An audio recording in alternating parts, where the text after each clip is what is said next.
To my amazing boy, Jesse. Anak, 4 na taon ka pa lang pero grabe na kung paano mo napuno ng kulay at saya ang mundo namin. Iba ka, anak. In your own little world na puno ng giggles, surprises at mga moment na minsan lang namin maintindihan pero palagi naming minamahal. Yes, anak, you have autism. Pero alam mo ba, you also have magic. Yung kakayahan mong magpatawa ng hindi mo sinasadya. Yung mga ngiti mong kayang magtanggal ng pagod namin. At yung simpleng yakap mo na parang gamot sa lahat ng lungkot. Hindi man laging madali, may mga araw na puno ng tears at tantrums. Pero mas marami pa rin ang halakhak. Kwento na kahit minsan hindi maintindihan at mga maliliit na tagumpay na ginagawang espesyal ang bawat araw. You remind us that progress doesn't have to be fast. Basta may love, may patience, may hope, it's always worth it. Anak, thank you for teaching us how to see the beauty in the simplest things. You may be different, but you are never less. You are perfectly you, our smart, sweet, and awesome Jessie. We love you endlessly and will always be here for you, cheering for every little step you take. Keep shining, my boy. The world needs your light. Hindi madali maging magulang ng batang may ASD, pero napakalaking ginhawa sa puso kapag may mga taong nakakaintindi at may konsiderasyon sa sitwasyon namin. Yung hindi agad humuhusga, yung marunong umintindi kahit hindi nila lubos na uunawaan. Sa bawat taong nagbibigay ng pasensya, sa mga nakakaunawa kung bakit minsan may meltdowns, kung bakit hindi siya agad sumasabay sa ibang bata, o kung bakit may mga araw na mas gusto lang niyang maglarong mag-isa. Maraming salamat. Hindi niyo alam kung gaano kalaking bagay ang simpleng ngiti, pag-intindi at kabaitan ninyo sa amin.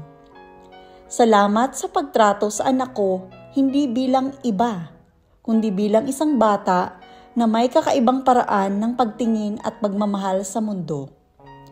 Hindi namin makakaya ang journey na to ng mag-isa. Kaya bawat taong may puso, may malasakit, at may empathy, deserve ng malaking thank you mula sa aming mag-ina. Minawas na rin niya, babe. Oh. Wash more? Marunong naman yan. Yung nagpipaint sila sa school. Hindi, minawas na rin niya ba? Good job. Oh, look at this, Jessie. You have a lot.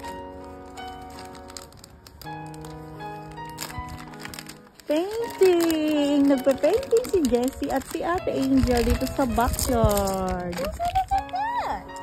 Oh, You we can can choose. One for each.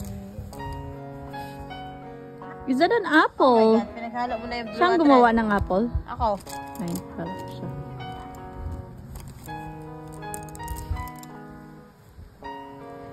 Not on your finger. Four. Eh, nagpipin niya sa nagpipin niya. Jessie? This is for your green. This is for your blue. This is for your red. That's for your blue. Sige, sa red na lang. That's for your blue. Red. This is for your red. This is for your blue. This is for your blue. This is for your green. Right. Blue yan. Blue yan. This is for your orange. This is for your yellow.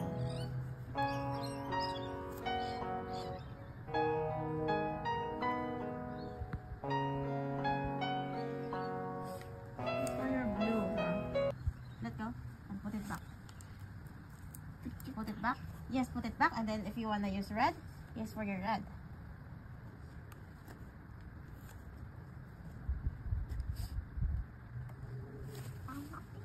No, Mama finger. Is that your mama finger? Oh, Where is your sister for the finger? yellow. Brother Your finger. yellow. Yellow finger. Brother finger. Look at this box. Press. And then you can make a heart, Jessie.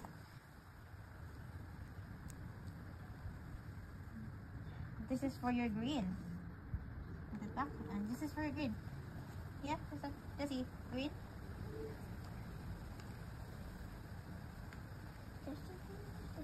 Sister finger. Orange, orange. Go. Sticks in the sand like this, and people can't see it. If they fall, they keep their hand on the back.